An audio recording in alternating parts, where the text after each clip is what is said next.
আমার নবীজি চোখের পানিগুলো সারিয়া সারিয়া কান্দে রে।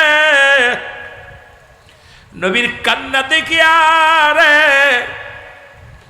মা ফাতিমা জিগে আব্বা যান আপনি এত কাঁদছেন কেন? আপনি একই তো অসুস্থতার উপরে এত কাঁদছেন। রাসূল আমার কান্দে আর বলে ফাতিমা রে আমার উম্মতের জন্য আমি কান্দি। আমার রব্বে কারীম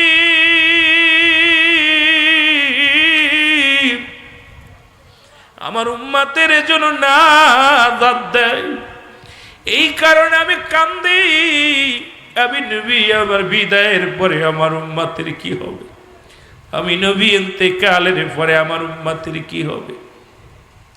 এমন সময় মুসলমান একজন সুন্দর পুরুষ চেহারাওয়ালা দরজায় সালাম বিনিময় করেন, আসসালামু আলাইকুম ইয়া আহলাল বাইত।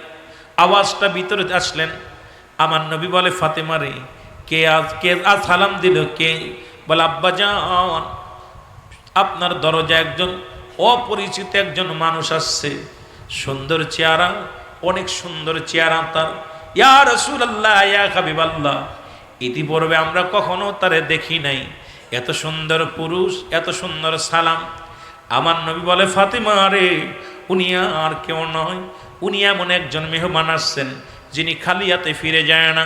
উনি আসলে কিছু নিয়ে যায়, নেওয়ার জন্য এসেছে, তাড়াতাড়ি আসতে দাও। ফাতেমা রাদিয়াল্লাহু তাআলা আনহা বলে আব্বা জান কে? উনি বলে মাগে উনি আর কেউ নয়, উনি মালাকুল মউত আজরাইল। জোরে জোরে চিল্লায় বলা যাবেন আল্লাহু আকবার। ও যুবক, ফাতেমার চোখে পানি। মা ফাতেমা চোখের পানিগুলো ছেড়ে ছেড়ে কাঁদতে লাগলেন। আব্বা জান কি শুনাইলে নাকি আপনি অসুস্থের পরে আজরাইল? বলে মা রে দরজা খুলে দাও, আসতে দাও। দরজা খুলে দিলেন, আসলেন। আজরাইল আসার পর নবীজি আও করে কান্দে। নবীজি বলে আজরাইল বলে ইয়া রাসূলুল্লাহ ইয়া হাবিবাল্লাহ আপনি কাঁদছেন কেন? বলে আজরাইল রে তুমি আসছো আমারে নেওয়ার জন্যে। বলে ইয়া রাসূলুল্লাহ ইয়া হাবিবাল্লাহ আপনি যদি চান সারা জীবন আপনি দুনিয়ার মধ্যে থাকতে পারেন, আপনি হুকুম দিবেন। রব্বে কারীম বলছে আমার দোস্ত যদি আসতে চায় তাহলে তাকে নিয়ে আসবা, যদি না আসতে চায় যতদিন দুদিন থাকতে চায় থাকবে, 1 মাস থাকতে চায় থাকবে, 1000 বছর থাকতে চাইলে থাকবে। যদি আমার দোস্ত যদি দুনিয়ার মধ্যে জিন্দেগি থাকতে চায় থাকবে। ওই যে বললাম ফাতে খায়রুন লাকুম। আরে উম্মতিরা শোনো, নবী কি ধন চিনার দরকার রে। নবী কি ধন না চিনিয়া ঈমান আর আমল যদি না চেনো এই জিন্দেগিটা তোমার বরবাদ হয়ে যাবে। এই জন্য আমি মাঝে মাঝে ওয়াজের মধ্যে বলি মুসলমান ব্যক্তির জীবনের অমূল্য সম্পদের নাম হলো ইমাম। ব্যক্তির জীবনের অমূল্য সম্পদের নাম হলো রূহ। মানব জীবনের অমূল্য সম্পদের নাম হলো ঈমান। রূহবিহীন যেমন বডির কোনো মূল্য নাই, ঈমানবিহীন কোনো আমলের মূল্য নাই। এর ঈমান যদি না থাকে কিসের নামাজ, কিসের হজ, কিসের যাকাত, সব কিছু বরবাদ হয়ে যাবে। এই জন্য ঈমান নামের বস্তুটা যদি তোমার ভিতরে না থাকে গো, তোমার সব কিছু বরবাদ হয়ে যাবে। এখন ঈমান আর আমল দুইটা কিন্তু আমাদের বুঝতে হবে।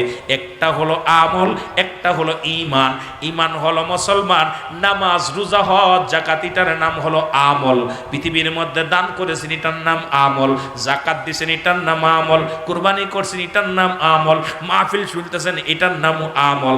আর ঈমানের নাম হলো নবী মুহাম্মদুর রাসূলুল্লাহ সাল্লাল্লাহু আলাইহি ওয়াসাল্লাম। জোরে জোরে চিল্লায় বলা যাবে না মারহাবা।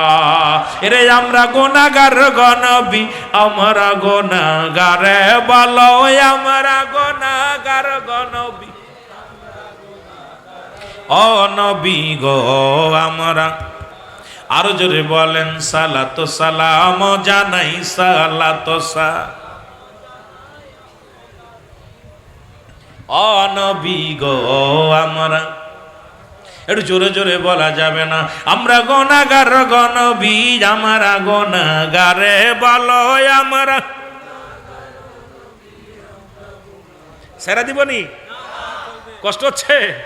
বলেন আমরা গুনাহগার গো নবী আমরা গুনাহগারে বলো আমরা গুনাহগার গো নবী ও নবী গো আমরা ও নবী ও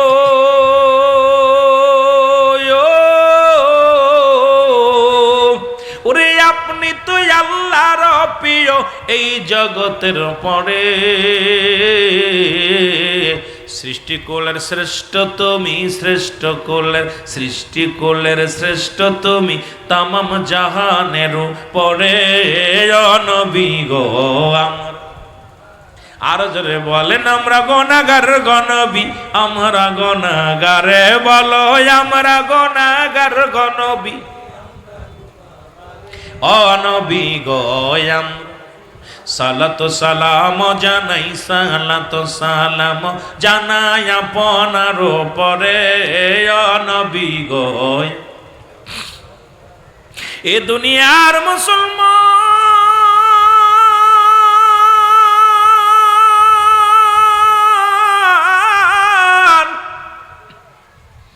যে কথাগুলো বলে দিলেন কান্ডা লাগা শোনা গো ও যুবক বন্ধুরা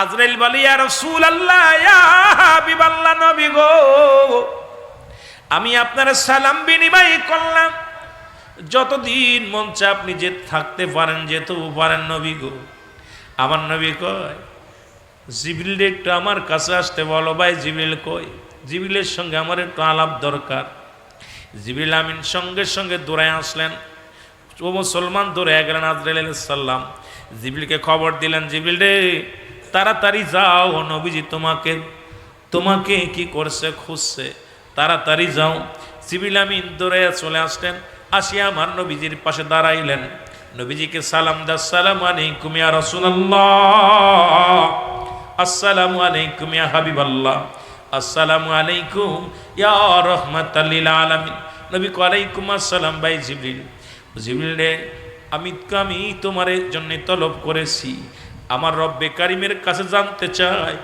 আমার উম্মতের কি উপায় হবে আজরাইল তো এসে গেছে আমার নেওয়ার জন্য আজরাইল যেহেতু নিকটে খাড়া আমি জানতে চাই তুমি আমার রব্বে কারিমের কাছে একটু জেনে আসো আমার উম্মতের কি অবস্থা হবে আরে আমার নবী জানতো তারপরও শরীয়ত একটা আছে রে আমার নবীজি বলে জিবরিল রে আমার উম্মতের আমার ওফাতের পরে আমার উম্মতের কি গতি হবে রে ওদিকে আল্লাহ বলেন উইদ্দাতুলিল মুমিনিন আল্লাহ কয় মুমিনদের জন্য মুত্তাকিনদের জন্য একটা নয় দুটি নয় 8টা জান্নাত প্রস্তুতি করে রাখছি জোরে জোরে চিল্লায়া বলা যাবে না মারহাবা আর একটু জোরে বল আল্লাহু আকবার ও মুসলমান গভীর মনোযোগ শোনো গো জিবরিল আমিন যা কান্দে দৌড়ে গেছে রব্বি কারিমের কাছে রে জিবরিল আমিন দাঁড়ায় কান্দে আবার আল্লাহ ডাক দিয়ে বলে জিবরিল রে তুমি কেন কান্দো আজকে কান্দো তোমার চোখে পানি রে জিবরিল আমিন ফুফায় কান্দে আমার আল্লাহ ডাক দিয়ে বলে জিবরিল রে তুমি কেন কাঁদছো বলে ইয়া রাসূল আমার রব আমার আল্লাহ গিয়েছিলাম আপনার হাবিবের কাছে রাহমাতুল লিল আলামিনের কাছে সেখান থেকে আপনার কাছে আসছি একটা বিষয় জানার জন্য আর জিবরিল আমিন বলিয়া হাওমাও করে কান্দে আল্লাহ বলে জিবরিল তুমি কান্দো কেন বলে আমার আল্লাহ গো পৃথিবীর মধ্যে আমার আর দুনিয়ার মধ্যে ওহী নিয়ে যা বন্ধ হয়ে যাবে পৃথিবীর মধ্যে আদম নবীর কাছে গেলাম 4 বার ইব্রাহিম আলাইহিস সালামের কাছে গেলাম 42 বার মুসা আলাইহিস সালামের কাছে গেলাম 450 বার আর 24,000 বার গেছি আমার নবী রাহমাতুল লিল আলামিনের কাছে এ আমার আল্লাহর কাছে ওহী নিয়ে যাব আর পৃথিবীর মধ্যে আমার নবীর কত ভালো অবস্থা রে ডাক দিয়ে বলে রব্বে কারীম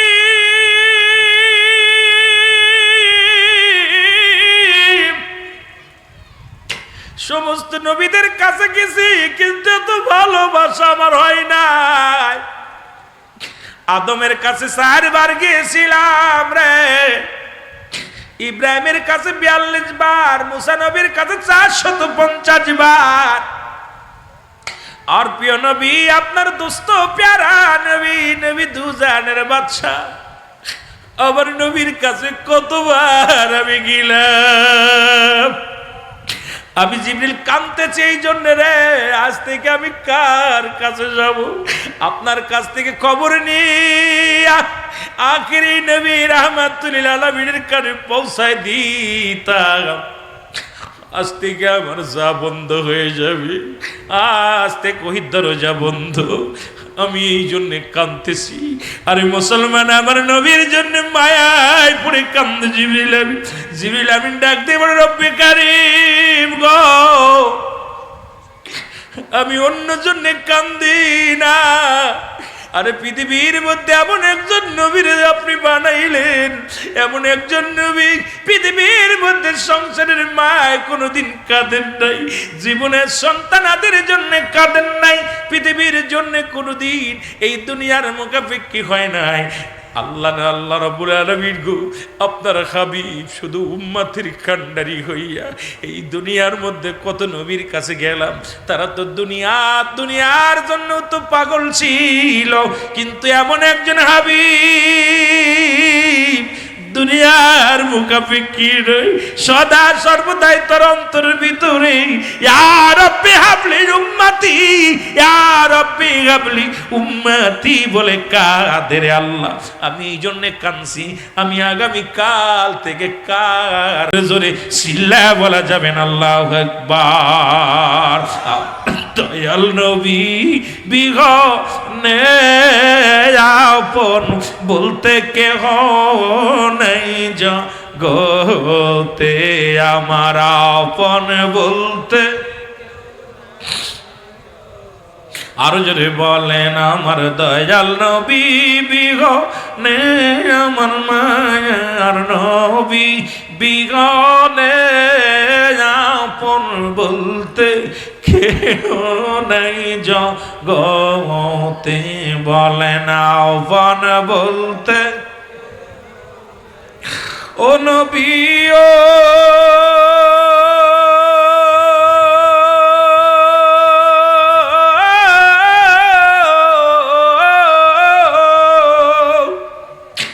আপনি যদি না পাই মোরা বিফল জীবনে,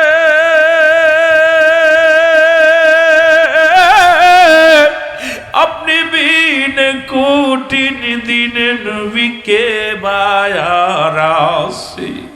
ওগো নবী দয়াল নবী কমলিওয়ালা, আমার দয়াল নবী কমলিওয়ালা। ওগো দিদার সায় গুলামে আপন বলতে কেহ নাই জগতে, আমার আপন বলতে। আমার দয়াল নবী বিঘনে, আমার মায়ার নবী বিঘনে আপন বলতে। ওরে ভেবে দেখি সবই মিশে, ভেবে দেখি সবই মিশে, মিশে মায়ার সংসারে আপন বলতে কেহ নাই জগতে, আমার আপন বলতে।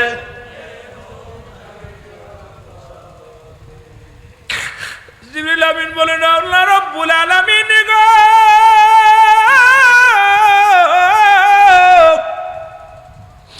আপনার হাবিব রাহমাতুল লিল আলামিন আমাকে পাঠিয়েছি তার উম্মতের কোথায় থাকবে। আমার আল্লাহ বলেন, জিবরিল যাও হাবিব রে জানে আসো, সেই কোথায় থাকতে চায় তার সেইখানেই রাখা হবে। প্রথম আসমান, দ্বিতীয় আসমান, তৃতীয় আসমান, শুধু তাই নাই, যেখানে থাকতে চায় সেইখানে রাখা হবে রে আমার হাবিব রে। কারণ যার জন্যে সৃজন করলাম আমি, যার ভালোবাসায় আমি পাগল, এরে মুসলমান শোনে নাও, যেদিন সব কিছু চূর্ণ বিচ্ছিন্ন হয়ে যাবে গো, আল্লাহ কয় কুল্লু মান আলাইহা ফান, আল্লাহ কয় বান্দারে এই পৃথিবীর মধ্যে যা কিছু আছে সব আমি চূর্ণ বিচ্ছিন্ন করে দিব। এই জমিনটা আমি রাখবো না, জমিনটা আমি চূর্ণ বিচ্ছিন্ন করে দিব। এই জমিনের মধ্যে যত মাটি আছে মাটিগুলো পুরা তামা বানায়া দিব। এই জমিনের মধ্যে যত পানি আছে এই পানিগুলো পুরা আমি ছাই বানায়া দিব। যেদিন কিচ্ছু বলতে কিচ্ছু থাকবে না, সেদিন থাকবো শুধু আমি আল্লাহ। আমি থাকবো আমার নবীর ভালোবাসা নিয়ে, আল্লাহ থাকবে নবীর ভালোবাসা নিয়ে। আমরা সুন্নিরাও থাকতে চাই নবীর ভালোবাসা নিয়ে। জোরে বলেন ঠিক কিনা? এটা মজার বিষয় হলো, আল্লাহ কয় যেদিন সব কিছু শেষ করে দিব থাকবো আমি, আর আমি থাকবো আমার রাসূলুল্লাহর ভালোবাসা নিয়ে। নবীর ভালোবাসা নিয়ে থাকবে কে? আরো জোরে বলেন কে? এই জন্য সুন্নিরা কিচ্ছু চায় না, নবীজির ভালোবাসা নিয়ে থাকতে চায়। এ মুসলমান নবী ডাক দিক উম্মতিরা রে, এই দুনিয়া থেকে বিদায় নিলাম আমি নবী উম্মতের মঙ্গলের জন্য। দুনিয়া গমন করেছে নবী উম্মতের জন্য, আবার দুনিয়া থেকে বিদায় হয়ে গেলেন নবী রাহমাতুল লিল আলামিন উম্মতের জন্য। জোরে জোরে চিল্লায় বলা যাবে না মারহাবা? এ বন্ধু দিলের কান্ডা লাগা শোনো, রাসূল বললেন হযরতে সালামা রাদিয়াল্লাহু তাআলা, উনি নামাজ পড়েন, মনে আসেনি বাবা শুরু করেছিলাম, অনেকের মনে থাকবে হুজুর এই ওয়াজটা করলেন, আবার আমি সময় ফেলে আসবে এদিকে। রাসূল সাল্লাল্লাহু আলাইহি সাল্লাম বললেন বেগানা নারী চেহারা দেখা হারাম। মনে আসেনি? জোরে বলেন আছে কি না? এইবার হযরতে সালামা রাসূলুল্লাহর পিছনে সালাত আদায় করে বাড়ির দিকে রওনা দিছে। হঠাৎ এক বাড়ির কোলতে যাইতেছে, দেখে একটা নারী একটা মেয়ে গোসলখানায় গোসল করে, আর এত জোরে বাতাস আসছে, বাতাসে পর্দা সরে গেছে। মেয়েটার গোসল করা অবস্থায় সালামা রাদিয়াল্লাহু তাআলা দেখে ফেলছে। এরে মুসলমান, সঙ্গে সঙ্গে সালামা চোখের পানি ছেড়ে ডাক দেব, রব্বে কারীম,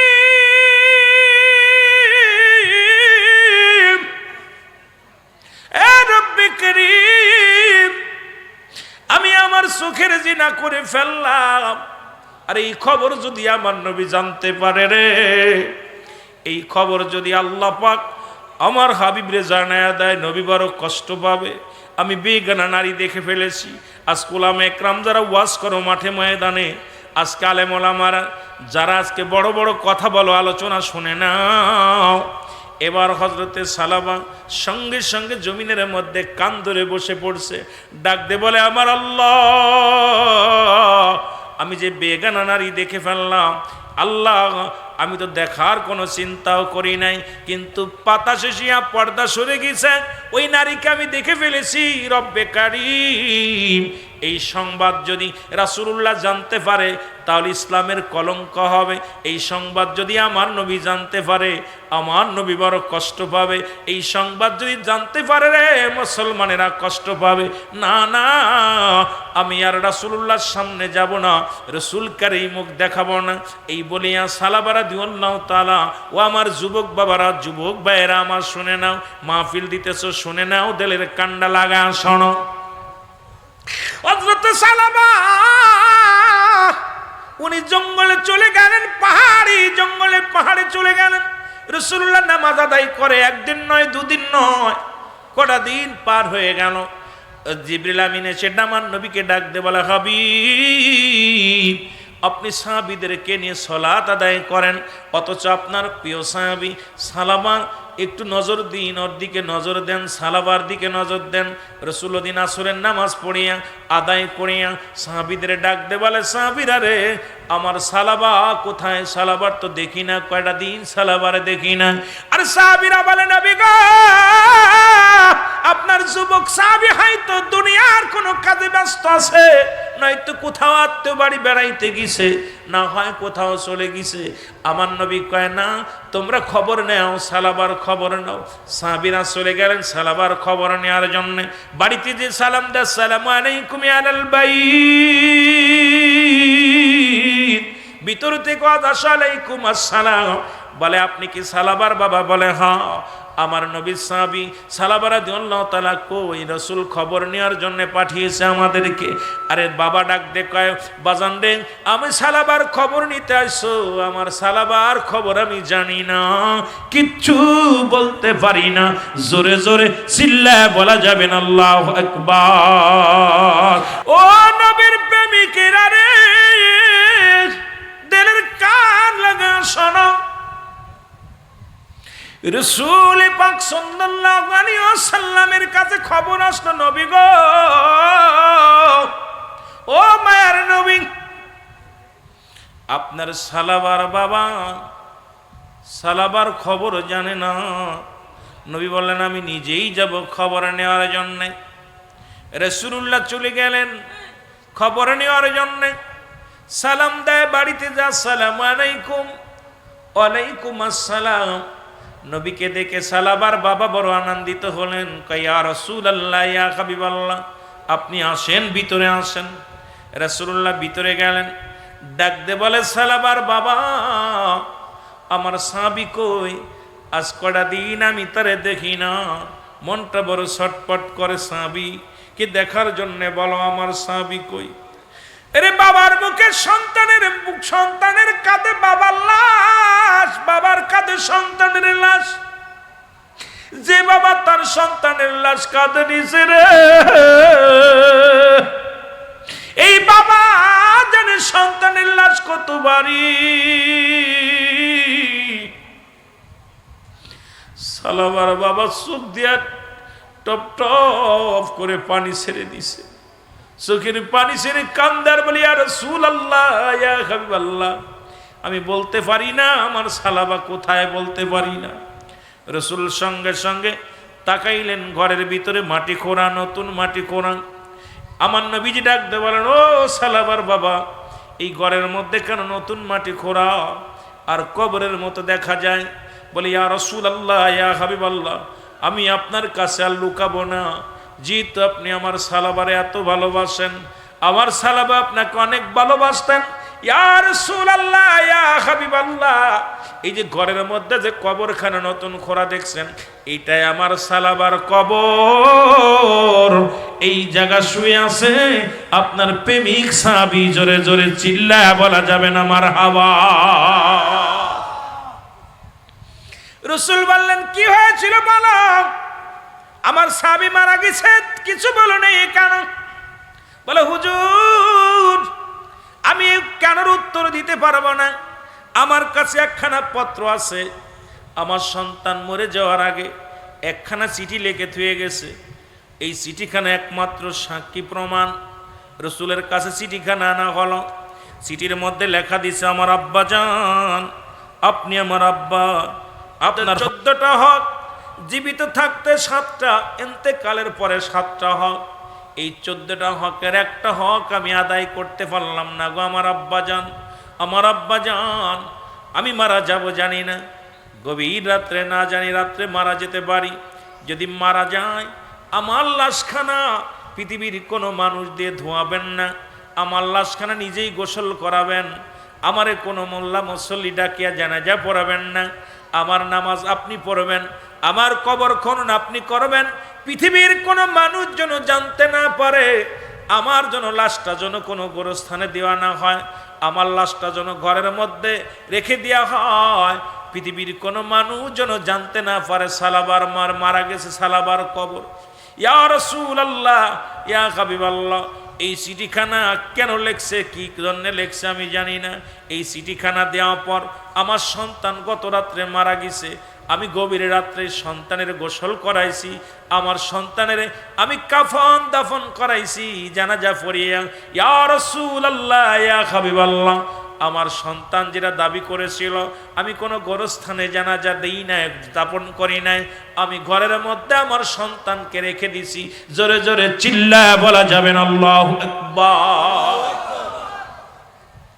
আল্লাহর নবী চোখের পানিগুলো ছেড়ে কান্দে রে সালাবারে।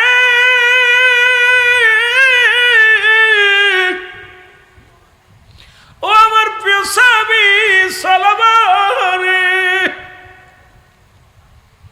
কি এমন অপরাধ করেছিল গো?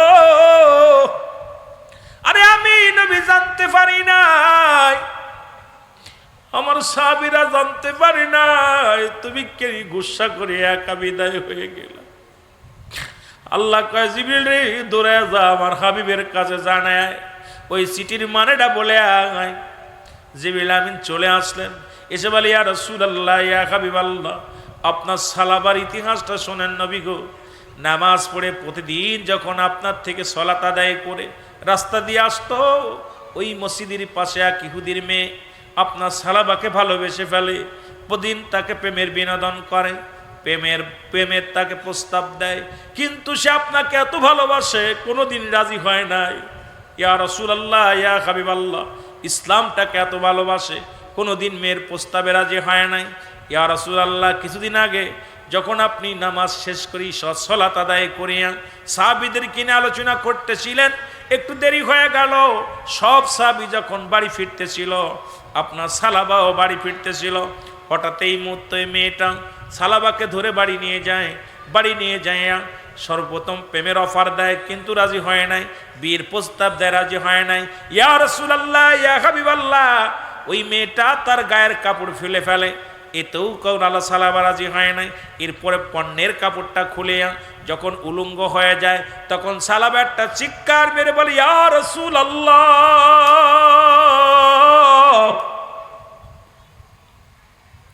ইয়া হাবিবাল্লাহ, নবী গো, মায়ের নবী,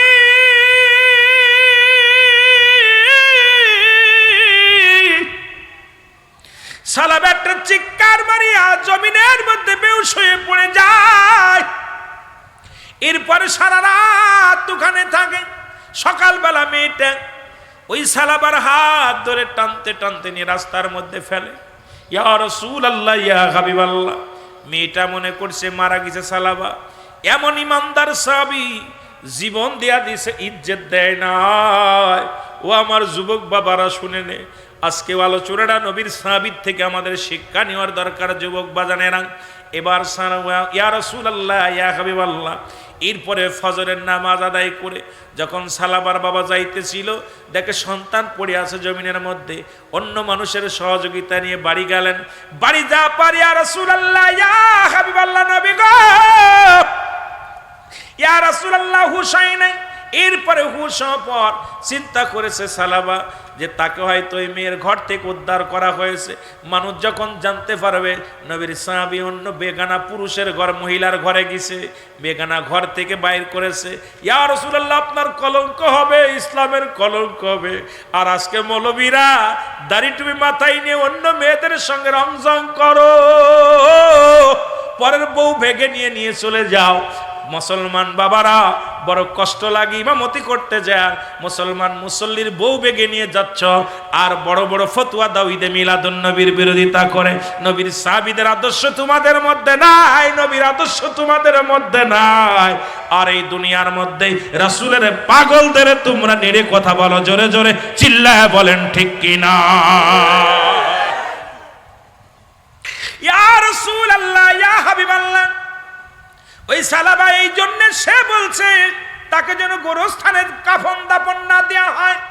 মানুষ বলবো যে সেই নবীর সাহাবী ওই যে বেগানা নারীর ঘরে যে ধরা পড়ে মারা গেছে। ইয়া রাসূলুল্লাহ, নবীর দুর্নাম হবে, ইসলামের কলঙ্ক হবে। আইরে মুসলমান, সুন্নি জনতা কেমন ইসলামকে ভয় পায়, কেমন নবীর আদর্শ তাদের অন্তরের ভিতরে, একটু আস্থা শুনে নাও বাতিলপন্থীরা। আর তোমরা তো প্রতিনিয়তই দেখা যায় এর ঘরে উঠছো, ওর ঘরে উঠছো, এই জায়গা ধরা পড়ছো, ও জায়গা ধরা পড়ছো। আর বলৎকারের কথা তো বলবো না, গত 3 মাসে 905 জন বলৎকার ধরা পড়ছে, এর মধ্যে একজনও কোনো সুন্নি জনতা নাই। জোরে জোরে চিল্লায় বলা যাবেন আল্লাহু আকবার। আমি নয়, যারা মিডিয়া চালায় তাদের থেকে খোঁজ নাও। সুন্নিদের বিষয়ে কথা বলতে গেলে হিসাব করে বলো। আর আমরা নারী পুরুষ নিয়ে নাচানাচি করি। আমার দেশে এক বাতিলপন্থী সুন্নি থেকেও বাতিল হয়ে গেছে, সে বলতেছে আমরা নারী পুরুষ নিয়ে নাচানাচি করি, এক পাশে নারী এক পাশে পুরুষ। এই ভণ্ড! আরে আমাদের চরিত্র এত তোদের মতো নয়, সুযোগ পেলেই নষ্টামি করি, কারণ এই চরিত্র আমরা নিয়ে থাকি না। যারা ওলি আল্লাহদের মজলিসে থাকে, যারা নবীর প্রেমে পাগল, এরা দুনিয়া দেখার সময় নাই, এরা নবীর ইশকে দিওয়ানা। জোরে বলেন ঠিক কিনা? আরো জোরে বলেন ঠিক কিনা? সারা পৃথিবীর মানুষ যদি আমার রসুলের পক্ষে না থাকে, রসুলের কিচ্ছু যায় আসে না। সারা পৃথিবীর মানুষ যদি আল্লাহর পক্ষে না থাকে, আমার আল্লাহর কোনো কিচ্ছু যায় আসে না। জোরে বলেন ঠিক কিনা? আরে আপনারা শুনলে অবাক হবেন, রসুলের চাচা ছিল 9 জন। কয়জন? জোরে বলেন কয়জন? রসুলের চাচা ছিল 9 জন। 2 জন হলো ইমানদার, বাকি 7 জনই রাসূলের দুশমনি করছে। তাদের দুজনে, একজনের নাম আমির হামজা, একজনের নাম হযরত আব্বাস। বাকি 7 জন রাসূলকে বলছো আমাদের ভাতিজা, ও কেমনে নবী হয়? ও এতিম মানুষ কেমনে নবী হয়? ওদের বংশধর যারা জীবনেও নবী মানবে না, মানবে না, মানবে না। জোরে বলেন ঠিক কিনা? তবে একটা কথা, রাসূলের ফুফুর সংখ্যা ছিল 6 জন। লেখা নেন, কয়জন? 6 জন। এদের মধ্যে 2 জন ইমানদার, একজনের নাম হযরতে সুফিয়া, আরেকজনের নাম হযরতে উমল। বাকি 4 জনই দুশমনে রাসূল। এই 4 আর 7 11 জন। কয়জন? কয়জন? আর রাসূলের পক্ষে ছিল মাত্র 4 জন। কয়জন? জোরে বলেন কয়জন? বাতিলরা হন, সারা পৃথিবী যদি বাতিলপন্থী হয়ে যাও, কিচ্ছু যা আসে না। আমার রাসূলের একজন সৈনিক যথেষ্ট। জোরে বলেন ঠিক কিনা? আর জোরে বলেন ঠিক কিনা? সুতরাং রাসূলের জামানায় এটা প্রমাণ করে দিয়ে গেছে নবীজি 7 জন রাসূলুল্লাহর বিরোধিতা ছিল। 7 জন, 1 জন 2 জন নয়। নবীর পক্ষে ছিল মাত্র 2 জন পুরুষ, আর 6 জন মহিলা। 4 জনই ছিল দুশমনে রাসূল, তারা নবীকে মানতেই পারে নাই। 2 জন ছিল রাসূলুল্লাহর পক্ষে, এই 2 আর 2 4 জন ছিল রাসূলুল্লাহর পক্ষে। এই জন্য আমরা সুন্নিরা আমরা দলে ভারী করতে চাই না। তোমরা দলে ভারী করো, আমাকে দলে ভারীর দরকার নেই। আমরা নবীর প্রেম ইশকে দেওয়ানা হয়ে গেছি। জোরে বলেন ঠিক কিনা? আরো জোরে বলেন ঠিক কিনা? আমাদের দলের দরকার নাই। জোরে বলেন ঠিক কিনা? আর সুন্নিদের কাছে 2টা অস্ত্র, আমাদের বাঁশ লাগবে না, আমাদের লাঠি লাগবে না। আমরা অস্ত্র, কামান, পিস্তল, ডিগা, ড্যাগার, এই সমস্ত অস্ত্র সুন্নিদের লাগে না। সুন্নিদের কাছে 2টা অস্ত্র, একটা অস্ত্রের নাম হলো আমার আল্লাহ, দ্বিতীয় অস্ত্রের নাম হলো মুহাম্মাদুর রাসূলুল্লাহ সাল্লাল্লাহু আলাইহি ওয়াসাল্লাম। জোরে বলেন মারহাবা। কয়টা শক্তি? জোরে বলেন কয়টা? এই আপনাদের কাছে কয়টা? এই জন্য সুন্নিদেরকে দেখলাম জশ্নে জুলুসে সব হাতাইছে। একটার কাছে লাঠি উপায় নাই, পিস্তল উপায় নাই, ড্যাগার উপায় নাই। কিন্তু যারা এত নবীর বিরোধিতা করছে, টুকায় দেখে বড় বড় ড্যাগার, ভিতরে খুর, হাতের মধ্যে খুর পাইছে, লাঠি পাইছে। এগুলো কি? আমরা পাহারা দিতেছি। কয় কি পাহারা দিস? হাতের ভিতর খুর কেন? হাতের ভিতর হকি স্টিক কেন? হাতের ভিতর পিস্তল কেন? একটা সুন্নির হাতে পিস্তল লাগে না। আমাদের 2টা শক্তি, একটা শক্তি আমার আল্লাহ, দ্বিতীয় শক্তি মুহাম্মাদুর রাসূলুল্লাহ সাল্লাল্লাহু আলাইহি ওয়াসাল্লাম। জোরে বলেন মারহাবা। এই সাদেন সাদেন।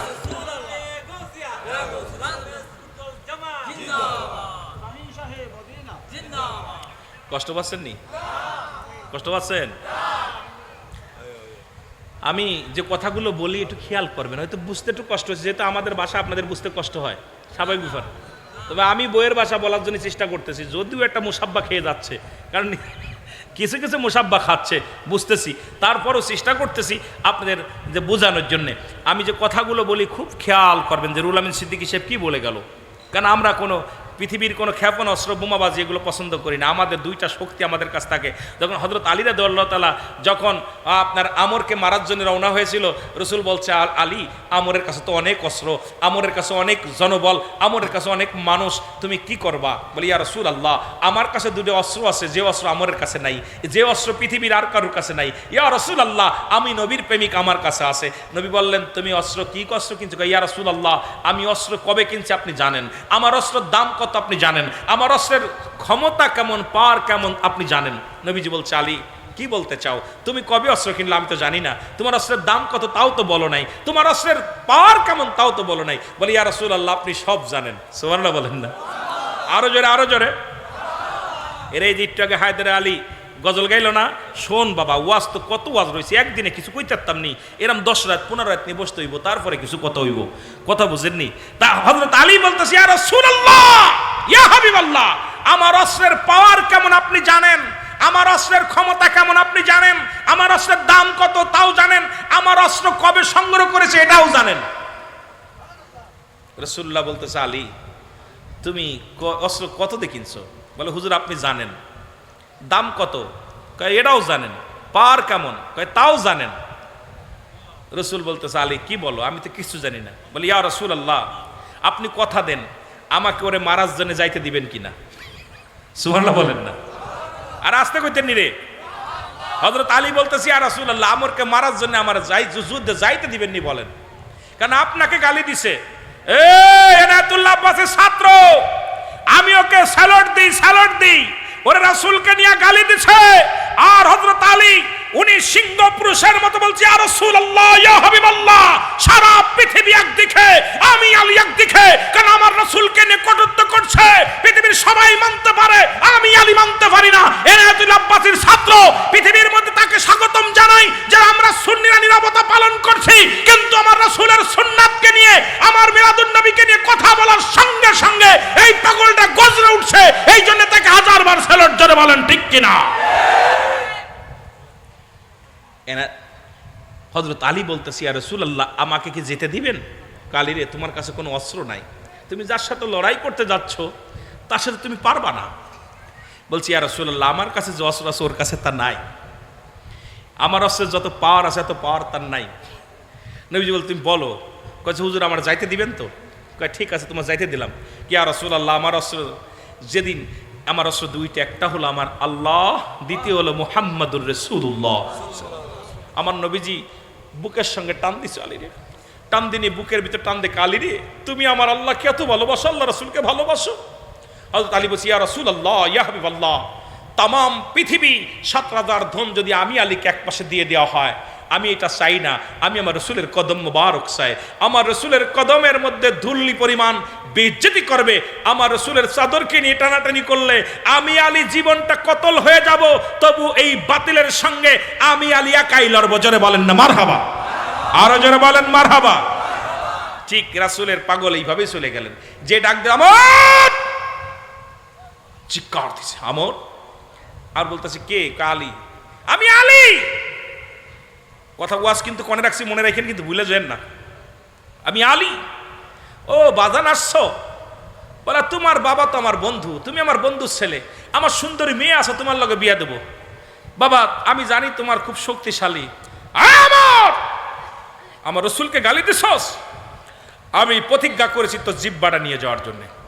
সুবহানাল্লাহ বলেন না, প্রতিজ্ঞা করেছি তোর জিহ্বাটা নিয়ে যাব। আমার বলতে, বাজান তুমি যুবক মানুষ, রক্ত গরম, আমার কাছে অস্ত্র আছে, টাকা আছে, ধন সম্পদ আছে, যা আছে বা সব পাবা, মুহাম্মাদের কদমে কিচ্ছু পাবা না।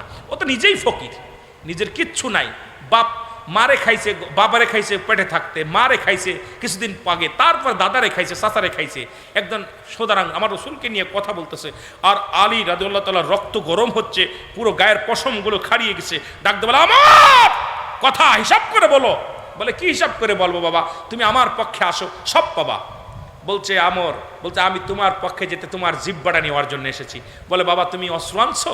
বলে, হ্যাঁ অস্ত্র আছে। কি অস্ত্র আনছো? কয় অস্ত্র, আমার অস্ত্র তোমাকে আমি দেখাবো না, যেহেতু আমি মুসলমান, তুমি আমাকে মারবা, প্রথম শর্ত হলো তুমি আমাকে মারবা, আমি প্রতিহাত করব, এরপর তুমি মারবা, কারণ আমি আক্রান্ত হলে এর প্রতিহাত করবো। সুবহানাল্লাহ বলেন না, কত সুন্দর পয়েন্ট। হযরত আলী বলতো, তুমি আমাকে মারবা, আমি আক্রান্ত হব, তারপরে তোমাকে প্রতিহাত করবো। আমাকে, বাবা তোমার অস্ত্র কই? আছে। সুবহানাল্লাহ বলেন না। আমার, বাবা তোমার অস্ত্র দূরে দেখাও না, আমার কাছে তো দুইটা অস্ত্র আছে, তোমার কাছে নাই, আর আমার অস্ত্রের যত পাওয়ার তোমার অস্ত্রের পাওয়ার, গো ডাউন, সব শেষ, ও কাজে লাগবে না। কথা বলছেননি? তোমার এত জনবল আছে, আমার কাছে যা আছে তোমার কাছে নাই। আমার চিন্তা করে, কি রে পাগলাই কই কি? কয় দেখাও না বাবা অস্ত্রটা। কয় অস্ত্র দেখানো যাবে না, তুমি মারো। আমর বলতেছে, ঠিক আছে, যেহেতু মায়ের খাওয়ার জন্য প্রস্তুতি আছে, খাও। আমর একটা তীর মারছে, এত জোরে মারছে, মারা পর এত জোরে মারছে, এপার ওপার হয়ে যাবে, এত লোহার ঢাল ধরছে, ছিদ্রা হয়ে এপার ওপার চলে গেছে।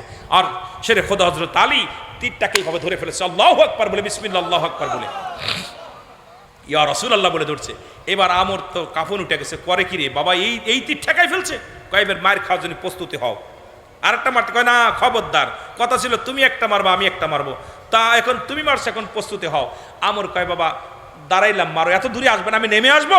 কয় নামা লাগবে না, ওখানেই থাকো, ওখানেই থাকো, কারণ আমি আমার নবীর প্রেমিক, আমার দেহে আছে নবীর প্রেম, আমার দেহে আছে আমার আল্লাহর গোলামি, সুতরাং তুমি ওখানেই দাঁড়াও। আমর কয় বাবা ই করো, তুমি আমি নিচে আসি? কয় না, নিচে পর্যন্ত আসা লাগবে, তুমি থাকো। আলী বলতেছে আমর তুমি যেহেতু পরিচয় দিছো আমার আব্বার বন্ধু, তুমি তোমার মুখের দিক তাকাইলে আমার বাবার কথাটা মনে পড়তে পারে, তোমাকে একটা সুযোগ দিলাম, যদিও বাবার কথা মনে পড়বে আমি তোমাকে ছাড়বো না, জিব্বা নিয়েই যাব, তবে সুযোগটা হলো তুমি একটু ঢাল ধরো, বিশাল একটা ঢাল ধরো, কারণ তুমি আড়াল নাও। তখন উনি চিন্তা করলো ধরতে পারে, তখন আমর এমন একটা ঢাল ধরছে, বড় একটা ঢাল ধরছে, বড় একটা ধরছে, ধরার পর এইটা যখন হযরত শেরে খোদা হযরত আলী ইয়া রাসূলুল্লাহ নারায়ে রিসালাত ইয়া রাসূলুল্লাহ আল্লাহু আকবার বলে তীরটা মারছে, তার ভেদ করে ওই বল্লমটা আপনার ঢাল ভেদ করে আমরের এপার ওপার হয়ে গেছে। আমর ঘুরতে ঘুরতে হযরত আলীর সামনে এসে পড়ছে, হযরত আলী গলার মধ্যে ফাড়া মারছে, ফাড়া মারলে জিবা বেড়ে গেছে, আর জিবাটারে টান দে, বাঁ হাত দিয়ে টান দে, ছিঁড়ে নিয়ে রসুলের কদমে চলে গেছে। যা দেখে আমার রসুল দাঁড়িয়ে, আমার রসুল চোখের পানি ছেড়ে কাঁদতেছে যে আমার আল্লাহ, নবী দোয়া করতেন দুই ফেলি, এইভাবে আর এইভাবে। আরে উনাদের কিতাব, আমাদের কিতাব না, ওই বাতিলদের কিতাব ফতোয়ায়ে দেওবান, লেখক হচ্ছে মুফতি শফিক আহমেদের লেখা, 2 খণ্ড 24 নম্বর পৃষ্ঠা। আরে মৌলবী হন, তোদের কিতাব আমাদের কিতাব পড়া লাগে নাই, তোদের কিতাব দিয়ে তোদের কবর দেওয়া যায়, তোদের কিতাব দিয়ে তোদের গোড়া জাপ সব দেওয়া যায়, কারণ আমাদের কিতাব লাগে না। বলতে 5 ওয়াক্ত নামাজ পড়ে জিয়ারত করে সর্বহালাতে আল্লাহর দরবার 2টি হাত উঠায় দোয়া করা উত্তম মুস্তাহাব। আমরা তো হারাম বলি নাই, কোথাও লেখা একটা হারাম দেখাইতে বলে জীবন ওয়াজ করবো না, একটা দলিল দেখা, যদি পারিস হারাম থাকে যে জায়েজ নাই হারাম, জীবন ওয়াজ করবো না, কথা দিয়ে গেলাম এখানে, দেখাও। আর আমরা তো মুস্তাহাব আমল যেটা ধরতেছি, তোমাদের কিতাবে বলতেছে জায়েজ, আর তোমরা বলো না জায়েজ। বাপেরে মানো না, তোমরা কারে মানবা? নিজের গুরুরে মানো না, উস্তাদ মানো না, পীর মাশায়েখ মানো না, তোমাদের কপাল পোড়া। জোরে বলেন ঠিক কিনা, আরো জোরে বলেন ঠিক কিনা। আলী রাদিয়াল্লাহু তাআলা সামনে, ইয়া রাসূলুল্লাহ, আমি আপনার আলী হাজির সামনে। নবীজি একটা মিসকি হাসি দিয়ে বলে, ইয়া রাসূলুল্লাহ, ইয়া হাবিবাল্লাহ, আপনাকে যে জিব্বা দিয়ে আলী গালি দিছিল, সেই জিব্বাটা আমি ছিঁড়ে আপনার কদমের মধ্যে আনছি। আলী রাদিয়াল্লাহু তাআলা, ইয়া রাসূলুল্লাহ, আমি জীবিত থাকতে আমার রাসূলকে গালি দিবে, আমি আলী মেনে নিব, আমার রাসূলকে নিয়ে কটূক্ত করবে। আমি সুন্নিদেরকে বলতে চাই, আরে আমরা বেঁচে থাকতে সুন্নিরা আমার রাসূলকে আমাদের যা বলবা বলো, আমাদেরকে গালি দাও দুঃখ নাই, আমাদেরকে হত্যা করো দুঃখ নাই, আমাদেরকে মেরে ফেলো কষ্ট নাই, কিন্তু আমার রাসূলকে নিয়ে কটূক্ত করলে আমরা জীবনকে বাজি রেখে তোমাদের পরে ঝাঁপিয়ে পারবো, আমরা এক চুল পরিমাণ সাথ দেব না, আমরা রাসূলকে ভালোবাসি। জোরে বলেন ঠিক কিনা, আরো জোরে বলেন ঠিক কিনা। আমরা আমার নবীকে জানের চাইতে বেশি ভালোবাসি। আমার নবীকে নিয়ে, আমার নবী রাহমাতাল লিল আলামিনকে নিয়ে কটূক্ত করলে আমরা বুক পেতে দিব, কিন্তু আমার রাসূলের বেইজ্জতি মেনে নিব না। আমার রাসূলের চাদর, ইজ্জতের চাদর নিয়ে টানাটানি করলে আমরা যদি বসে থাকি, আমরা আমার রাসূলের শাফায়াত পাবো না। এই জন্য আমার রাসূলকে নিয়ে কটূক্ত করলে আমরা যে যেখানে থাকবো সেখান থেকে প্রতিহাত করব, সেখান থেকে প্রতিবাদ জানাবো। জোরে বলেন ঠিক কিনা, রাজি আছেন? আরো জোরে বলেন রাজি আছেন?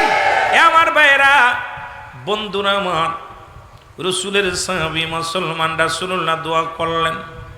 দোয়া করার পর, ও আমার ভাইয়েরা, আমার বন্ধুরা আমার, রসুল দোয়া করলেন।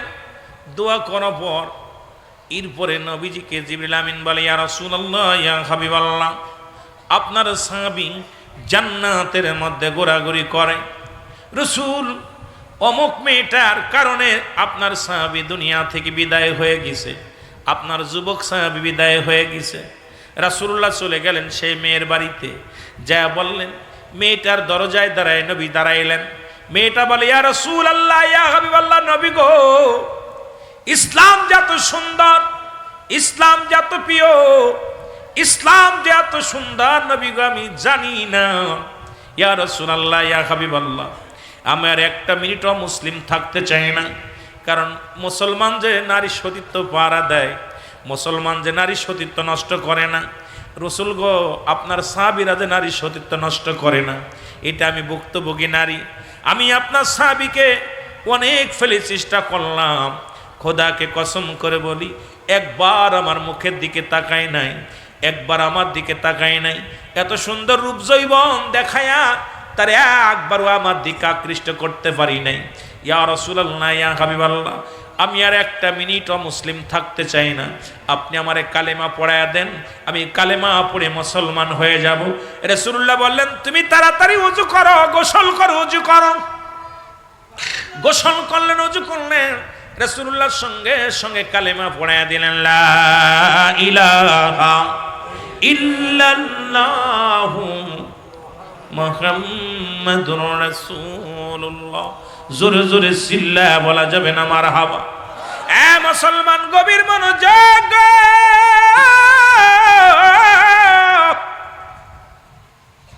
ইয়া দ্বারা প্রমাণ হয় সুন্নিরা কোনদিন অন্যায় করতে পারে না। সুন্নিরা মুসলমান সবসময় রাসূলকে ভালোবাসে, রাসূলের প্রেম বুকে ধারণ করে। আমার বাবারা, সুন্নিদের কাছে যেমন নারীরা মুসলমান সুরক্ষিত রয়, পৃথিবীর মধ্যে, এই পৃথিবীর মধ্যে এমনভাবে সুন্দরভাবে নারী সতীত্ব নষ্ট করার জন্যে বাংলাদেশে অসংখ্য মানুষ আছে, কিন্তু সুন্নিদের কাছে নিরাপত্তা তারা থাকে। আমার রাসূল সেই শিক্ষা দিছে, জোরে বলেন ঠিক কি না?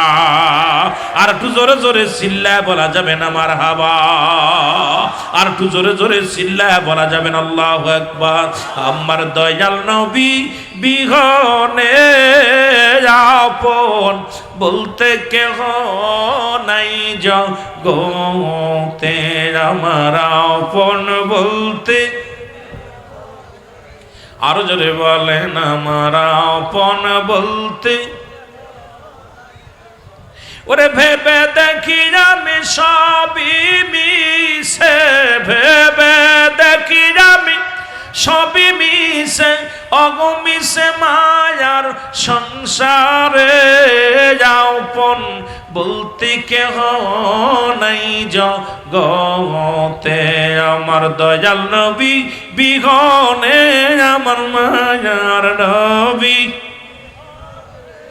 আপন বলতে কেহ নাই জগতে, আমার আপন বলতে। আমি বলতেছিলাম বিজ্ঞান নারীর চেহারা দেখা হারাম গো, কবিরা গুনাহ। বেগানা পুরুষের চেহারা দেখা কবিরা গুনাহ, হারাম। এরে মুসলমান শোনা নাও, শোনা নাও। নবীর এক সাহাবী, কথাগুলো মনে পড়ে গেল। হযরত সালাবা রাদিয়াল্লাহু তাআলা, জোরে জোরে চিল্লায় বলা যাবে না মারহাবা? রাসূলের একদম প্রিয় সাহাবী, 5 ওয়াক্ত সালাত নবীজির পিছনে যে আদায় করে, নবীজি এক এক সময় এক একটা আলোচনা করেন। রাসূলুল্লাহ সাহাবীদেরকে নিয়ে বসিয়া, ও মুসলমান, সাহাবীদেরকে আমলের ওয়াজ দিতেন। কারণ নবীজি তো নিজেই বলেছেন, হায়াতি খায়রুল লাকুম, আমার হায়াতের জিন্দেগিটা আমার উম্মতের জন্য কল্যাণ স্বরূপ। এই জন্য রসুলকে পায়া যারা বেজার, নবীকে পায়া যারা অবাজার মুসলমান, দুনিয়ার মধ্যে অসন্তুষ্ট, এদের মতো কপাল পোড়া মানুষ আর পৃথিবীর মধ্যে নাই। রসুল বলছে, দুনিয়ার মধ্যে আগমন করেছি আমার উম্মতের কল্যাণ স্বরূপ হইয়া। জোরে জোরে বলা যাবে না মারহাবা? রসুল বলছেন, হায়াতি খায়রুল লাকুম, আমার হায়াতের জিন্দেগিটা আমার উম্মতের জন্য। কেমনে সংসার ধর্ম করতে হবে, কেমনে রাজনীতি করতে হবে, কেমনে আপনার জীবন যাপন করতে হবে, আমার উম্মতের সঙ্গে কথাবার্তা বলেছি, উম্মতের সঙ্গে চলাফেরা করেছি। এই জন্য আমার দেশের অনেক ভাই বলে নবী আমগার মতো মানুষ। জোরে বলে নাউজুবিল্লাহ। নবীরা হলো গোনা থেকে মুক্ত, আমরা গোনায় যুক্ত। নবীরা হলো গোনা থেকে আপনার মাসুমের মাসুম, আমরা হলাম গুনাহ মার্কা মানুষ। জোরে বলেন ঠিক কিনা? এই গুনাহ মার্কা মানুষ হয়ে যে রসুলের সঙ্গে যারা উপমা দেয়, নবীর সঙ্গে যারা মেশাল দেয়, এদের মতো পাগল আর পৃথিবীতে নাই। জোরে বলেন ঠিক কিনা? এদের মতো পাগল আছে? মদিনার মাটু মাটি, বাংলাদেশের মাটু মাটি, মদিনার মাটি গায়ে লাগলে গুনাহ ঝরে যায়, ঠিক কিনা? মদিনার মাটি গায়ে লাগলে গুনাহ ঝরে যায়। বাংলাদেশের মাটি যদি শরবত বানায় খাওয়া যায়, আমিরুল আমিন সিদ্দিকী যদি বলি এই মাটিগুলো খাইলে গুনাহ মাফ হইব, জুতা স্যান্ডেল যা আছে ফিক্কা মারবে। কারণ এই মাটির মধ্যে রাসূলুল্লাহ আসে নাই, এই মাটির এত দাম নয়। কারণ এই মাটি আর মদিনার মাটি রাত আর দিন পার্থক্য। মদিনার গাটি গায়ে লাগানোর জন্যে মানুষ লক্ষ লক্ষ টাকা খরচ করে মদিনায় চলে যায়, আর ওই মাটিতে শুয়ে আছে রাহমাতাল লিল আলামিন, রহমতের নবী, কামলিওয়ালা নবী, দুজাহানের বাদশা, ফারের কান্ডারি, রাহমাতাল লিল আলামিন। জোরে বলেন ঠিক কিনা? ওই মাটি লাগলে গুনাহ মাফ হয়ে যায়, আর বাংলাদেশের মাটি গায়ে লাগলে চুলকানি রোগ হয়, ঠিক কিনা? এই গায়ের মধ্যে লাগলেই চুলকানি রোগ হয়। মদিনার বুকে একখানা পাথর আছে, যে পাথরের মধ্যে চুমা দিলে গুনাহ মাফ হয়ে যায়। আর বাংলাদেশে আপনাদের চট্টগ্রাম রেল স্টেশনে সুন্দর সুন্দর পাথর আছে রে মুসলমান, রেলের পাতির নিচে দেওয়া আছে। এই পাথরগুলো যদি মাদুলি বানায়া ঘুরে বেড়ান, যদি পকেটে রাখেন, খোদাকে কসম করে বলি একটা গুনাহ মাফ হবে না। জোরে বলেন ঠিক কিনা? আরে ও মদিনার মাটি রে, তুই যে বড় খাঁটি রে, বলো মদিনার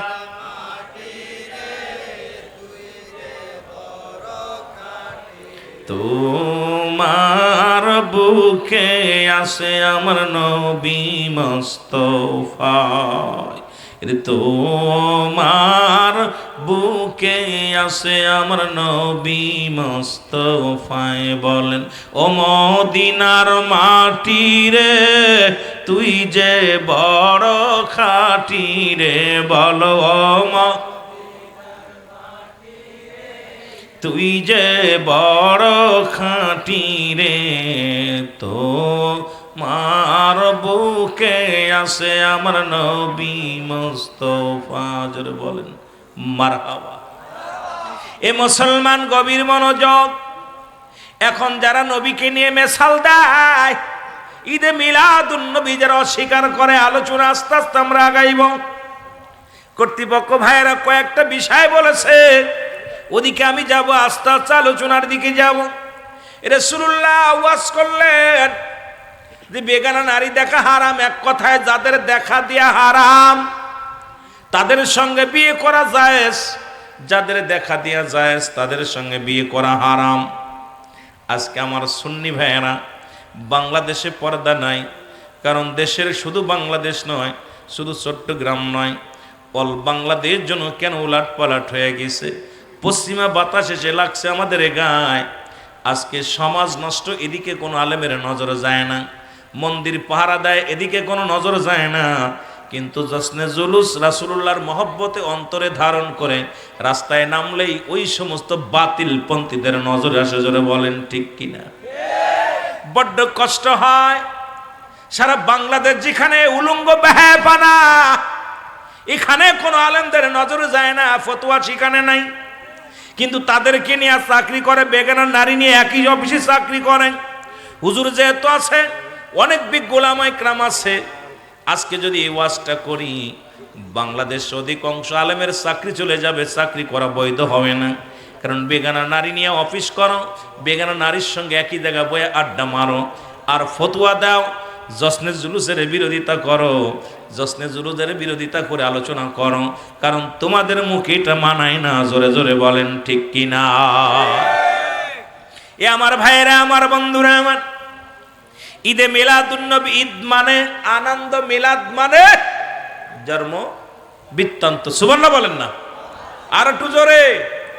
ওয়াজ কই রাখলাম, মনে রাখবেন, হঠাৎ করে ঘুরে গেলাম যেন ফাঁকি না দিই। বলতেছিলাম ঈদ মানে মুসলিম মিল্লাতের ঈদ কয়টা? মুসলিম মিল্লাতের ঈদ আমাদের দেশের বাইতুল মুকাররমের খতিব। আমি তাকে সম্মান করি, যদিও সম্মান করি, কিন্তু সে বলছে দুইটা ঈদ ব্যতীত আর কোনো ঈদ নয়। যদিও সে মুরব্বী আলেম, বড় কষ্ট লাগছে, বড় দুঃখ লাগছে। আজকে যারা আমাদের সুন্নি আলেমদেরকে নিয়ে গালাগালি করেন, আমি কাউকে গীবাত করার অভ্যাস নাই, কোনোদিন কারো ঝগড়া করার অভ্যাস নাই, কারণ হিদায়াতের মালিক আল্লাহ আমারে করেন নাই, বলার দায়িত্ব আল্লাহ আমারে দিছে, এই জন্য কারোর বিরোধিতা করতে চায় না। উনি বায়তুল মুকাররমের খতিব হইয়া, জাতীয় মসজিদের ইমাম হইয়া উনি বললেন দুইটা ঈদ ব্যতীত আর কোনো ঈদ নয়। আমি বলবো আলেম সাহেব, আরো আপনাকে রিসার্চ করতে হবে, লেখাপড়া করতে হবে। যদিও আপনার যোগ্য নয়, ছাত্র হওয়ার যোগ্য নয়, তবু আমি গুনাহগার বলে যে আপনাকে আরো স্টাডি করতে আরো লেখাপড়া, অনেক লেখাপড়া করতে হবে। ছোট্টবেলা পড়েছি আমাদের যুগে, আমরা যখন খেলেছি পুতুল খেলা, তোমরা এখন সেই বয়সে লেখাপড়া করো মেলা। আমি বলবো এখন আমার যুগে আমার সমাজের ভাইয়েরা লেখাপড়া করে, আপনাকে আরো লেখাপড়া করে। কারণ ঈদে মিলাদুন নবীকে আপনি বলছেন ঈদে মিলাদুন নামে কোনো ঈদ নাই, কারণ মুসলিম মিলাদের ঈদ হলো 5টা। জোরে জোরে চিল্লায় বলেন মারহাবা। মুসলিম মিল্লাদের ঈদ হলো 5টা। কয়টা? 1 নাম্বার ঈদের নাম হলো ঈদে মিলাদুন নবী সাল্লাল্লাহু আলাইহি ওয়াসাল্লাম। উনি এটা অস্বীকার করলেন, সে আবার খতিব হয় কেমনে? 2 নাম্বার ঈদের নাম ঈদ মুসলমান, শুনে নাও, ঈদুল ফিতর। 2 নাম্বার, 3 নাম্বার ঈদুল আজহা, 4 নাম্বার হলো ইয়াউমুল জুম্মা। ইমাম সাহেব, তুমি মেম্বারে বসেই তো ঈদের নামাজ বলো ঈদের দিন, গরিবের হজের সমতুল্য দিন, তুমি কেমনে আবার 2টা ঈদ বানাইলা? এইটাও যদি বলতা তাহলে মানাইতো। 5ম নাম্বার ঈদের নাম হলো আরাফাতের ময়দান। জোরে জোরে চিল্লায়া বলা যাবে না মারহাবা? আর একটু জোরে বলেন আল্লাহু আকবার। বড় কষ্ট লাগছে এখানে কথাগুলো না বললে নয়, কারণ আমার সুন্নিয়াতের এক ভাই দেখলাম এটাকে নিয়ে প্রতিবাদ করার কারণে সারা বাংলাদেশের মানুষের বাউপন্থী যারা আছে তারা উল্টা পাল্টা ফতুয়া এমন ভাবে তাকে তওবা করার আদেশ দিতেছে, এমন ভাবে গালি শুরু করেছে। আমি বলতে চাই বাজান, তোমাদের মধ্যেও অনেক আলেম আছে যারা আমার সুন্নিয়াত ভাইদের গালি না দিয়ে তোমরা ভাত খাও না। কারণ এই এনায়েতুল্লাহ আব্বাসীর ছাত্র যে আপনাদের বিরোধিতা করছে, আর আপনাদের ওনার ছাত্র যিনি ছোট্ট একটা মৌলানা আছে রফিকুল ইসলাম মাদানী না কি জন, এই যে কথায় কথায় আব্বাসী গাব্বাসী মুরব্বীদের নাম ব্যঙ্গ করে কথা বলে, কোন তরিকায় শিখছেন একটু জানতে চাই। জোরে জোরে চিল্লায় বলেন ঠিক কিনা? আমি আপনাদেরকে বলতে চাই বর্তমান জামানা খুব খারাপ মুসিবতের জামানা। এই জন্য কথাটা আমি বলে যাই, ঈদে মিলাদুন নবী কয়টা? ঈদ কয়টা? মনে রাখবেন কয়টা? 5টা ঈদে মিলাদুন নবী জায়েজ করার জন্য ছোট্ট একটা সূরা আছে, সূরা ইখলাস। চারিপাশে আলেম হোসেন আমার সাথে পড়েন, বিসমিল্লাহির রহমানির রহিম। আল্লাহু আহাদ আল্লাহুস সামাদ লাম ইয়ালিদ ওয়া লাম ইউলাদ ওয়া লাম ইয়াকুন লাহু কুফুয়ান আহাদ। সুবহানাল্লাহ বলেন। এখন আপনাদের জন্য আমি বলতে চাই, যারা ঈদে মিলাদুন নবী মানেন না তাদের জন্য বলে যে আল্লাহ বলে হাবিব আমি আল্লাহ এক।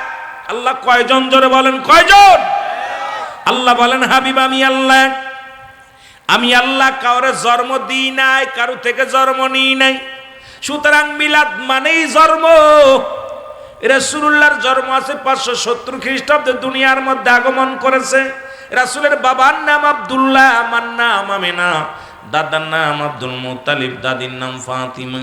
রাসূলের নানার নাম হাফজরি, নানির নাম বাররা। বংশ হলো কুরাইশ বংশ। 570 খ্রিস্টাব্দে দুনিয়ার মধ্যে এসেছে। সুতরাং এই পৃথিবীর মধ্যে মিলাদ নাই একমাত্র স্রষ্টার, মিলাদ আছে সৃষ্টি জগতের সবার। জোরে বলেন ঠিক কিনা?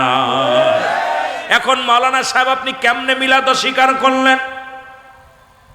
ওই আলেম সাহেব আপনি কেমনে মিলাদ অস্বীকার করলেন? মিলাদ নাই কার?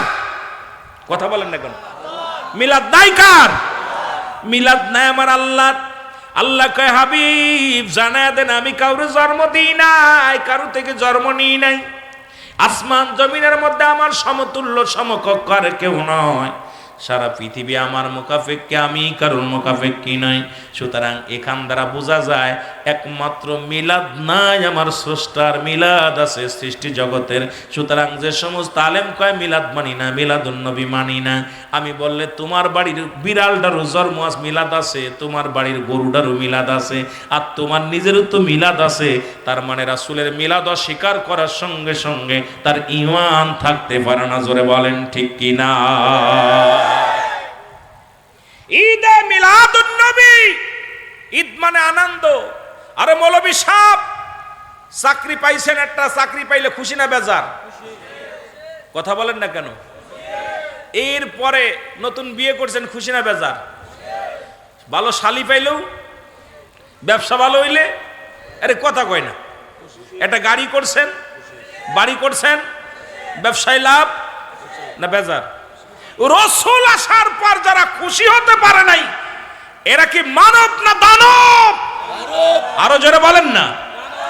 আমরা নবী আইছে, আমরা খুশি হয়েছি, ওনরা বেজার। কথা বুঝেননি? গরম ভাতে বিলাই বেজার। কথা বুঝেন নাই? রসুল আইছে বাতিলের আতঙ্ক হইয়া, রসুল আসছে, আমার নবী আসছে অন্ধকারকে বিচ্ছিন্ন করে আলোর পথ দেখানোর জন্য। এই জন্য ওনারা খুশ বেজার যে আমরা মানুষকে অন্ধকারে রাখবো, মানুষকে ভুল পথে পরিচালনা করব।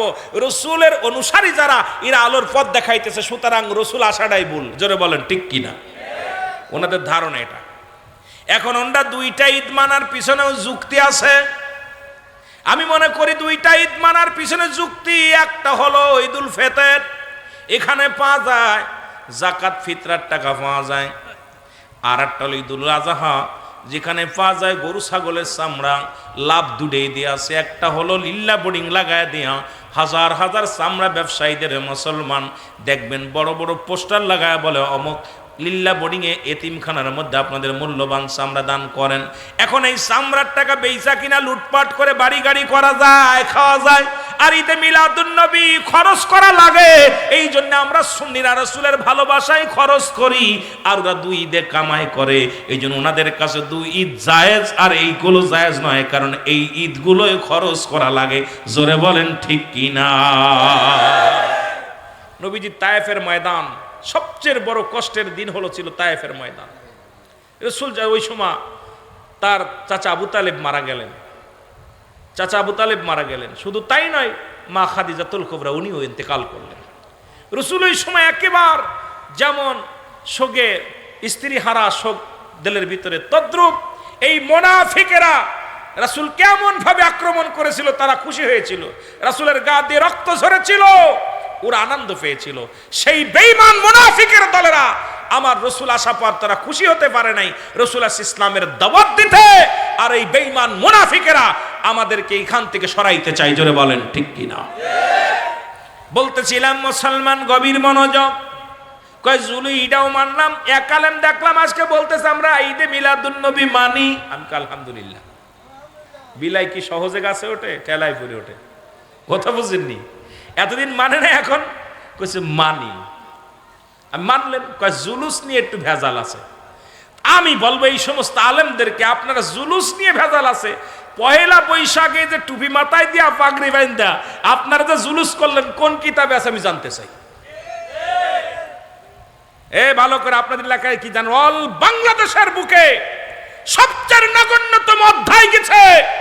সারা বাংলাদেশের ওলামা একরাম ঢোল ডাগর কাশি বাঁশি হাতি ঘোড়া বানাইয়া রাস্তায় জুলুস করেছে। কার? এই পহেলা বৈশাখের জুলুস করেছে। কোন কিতাবে আছে? আমাদেরটা কিতাবে নাই, জুলুস করা জায়েজ নাই। মৌলভী সাহেব তোমার কোন কিতাবে আছে পহেলা বৈশাখ পালন করতে হবে ঢোল ডাগর বাজায়া? আমাকে দেখাইতে হবে। জোরে বলেন ঠিক কিনা? আরো জোরে বলেন ঠিক কিনা?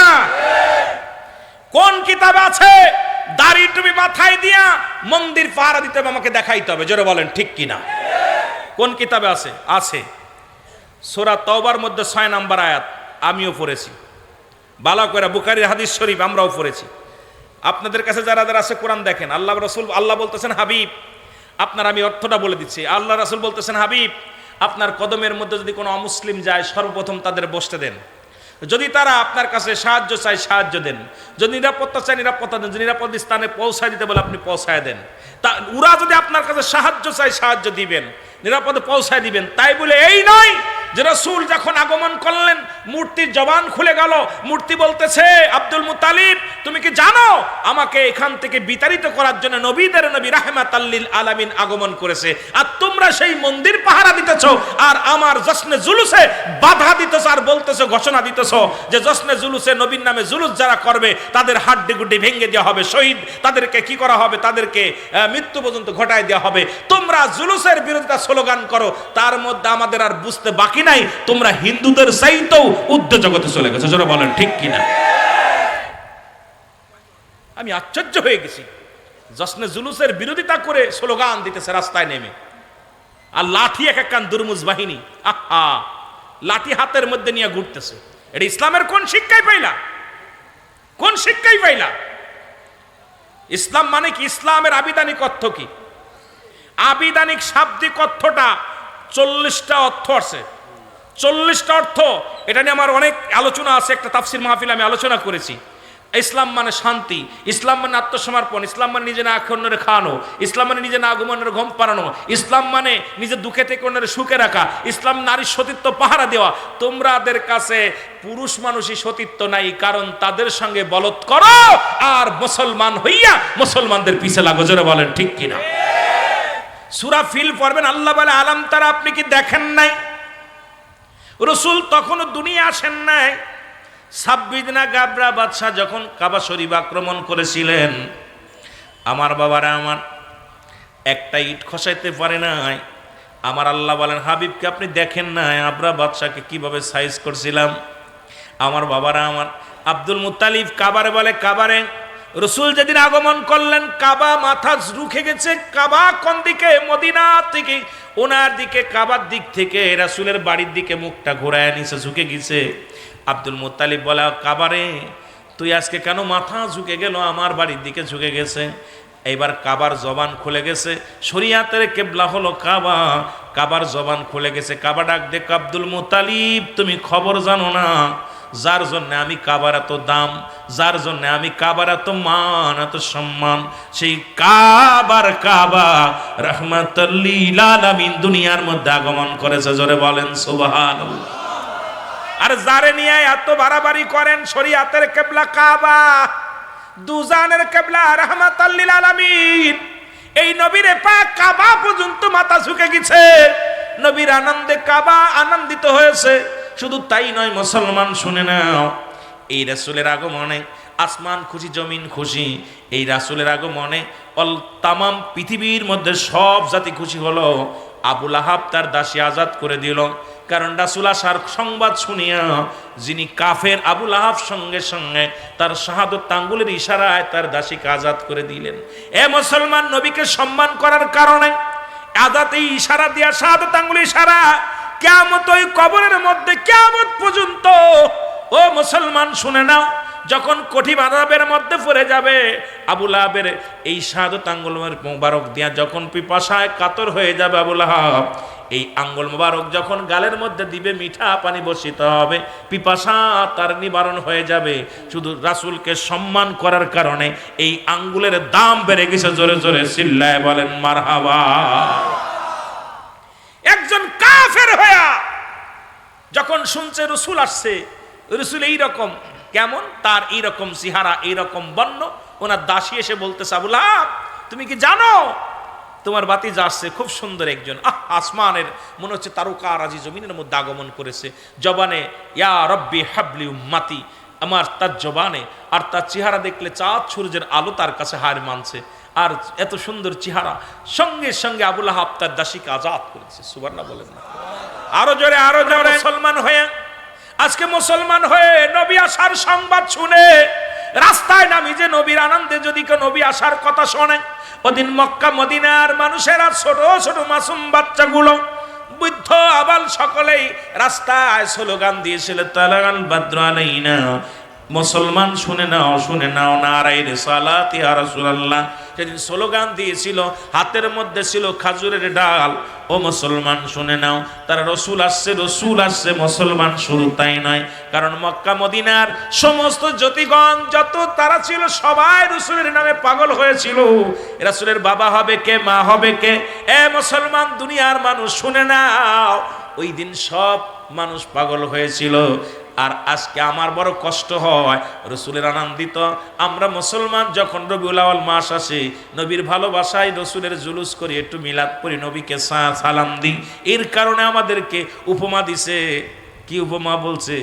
কার্তিক মাস আসলে কি কুত্তা খেপে, আর রবিউল আউয়াল মাস আসলে মানুষ খেপে। শুনে নেন, কারণ আফসুন্নিরা খেপে। আমি বলে রাখি, শুনে নাও, তোমরা শুনে নাও, আর দুজন কুকুরু জান্নাতে যাবে, কিন্তু তোমার কপালে জান্নাত হবে না। জোরে জোরে বলেন ঠিক কি না?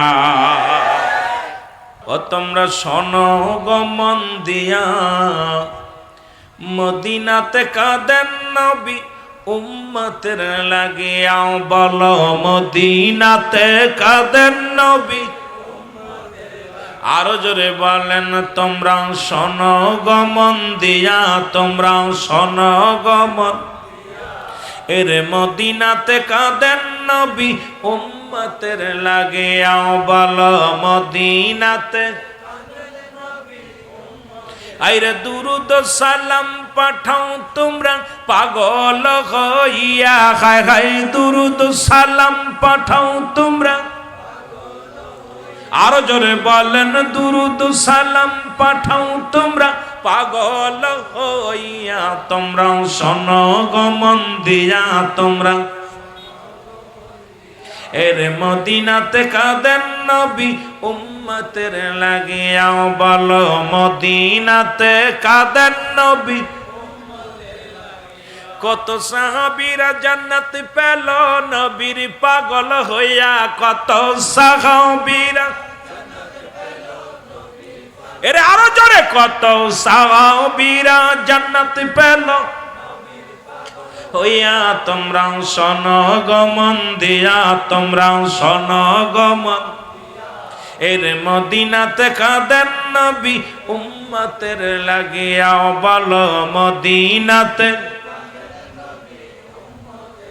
ওরে হাফসি বেল্লাল নবী পেল কান্দিয়া কান্দিয়া হায় হায় হাফসি বেল্লাল নবী পেল দিয়া তোমরা শোনো গমন দিয়া তোমরা শোনো গমন এর মদিনাতে কাঁদেন নবী উম্মতের লাগিয়া যুবক বেড়া জোরে জোরে বলেন মদিনাতে কাঁদেন নবী আর দুরুদ সালাম পাঠাও তোমরা পাগল হইয়া হায় হায় দুরুদ সালাম পাঠাও তোমরা তোমরা শোনো গমন দিয়া তোমরা শোনো গমন এর মদিনাতে কাঁদেন নবী উম্মতের লাগিয়া বলো মদিনাতে আরে ওই মদিনাই কেমনে যাইব বইলা দগ আল্লাহ আমায় ওই মদিনাই কেমনে যাইব বইলা দগ মওলা মদিনাতে কাঁদেন নবী উম্মতের লাগিয়া বলো মদিনাতে আরে দুরুদ সালাম পাঠাও তোমরা পাগল হইয়া হায় হায় দুরুদ সালাম ইয়া তোমরা শোনো গমন দিয়া তোমরা শোনো গমন এর মদিনাতে কাঁদেন নবী উম্মতের লাগিয়া হায় হায় মদিনাতে